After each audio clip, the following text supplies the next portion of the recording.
Buying a property is a big step. Pero paano ba mag-invest smart sa real estate? Let's start with home loans. Anyone who can pay for a house in cash with a lot of money to spare can ask for a big discount. That's very wise. Laki ng tipid. Saludo ako dyan. Pero, tanggapin na natin, iilan lang ba ang makakagawa niyan? So, home loan it is. First Salvis's tip, if you can afford a 10 million house, get 5 million. If you think you can afford a 5 million house, get a 2.5. Start small. Be conservative.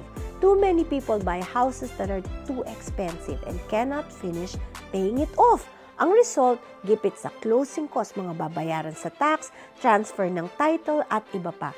But that's not all. Pwedeng hindi kayaning bayaran ang home loan mismo. Kaya nailit ng bangko Saklap yarn. Tip number 2, choose properties in areas with potential growth near schools, transit, or workplaces para yung value ng bahay mo tumataas. Rent versus buy, lagi ako natatanong dyan.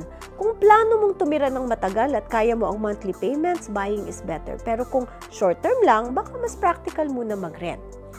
Real estate is long term. Planuhin, huwag padalos-dalos.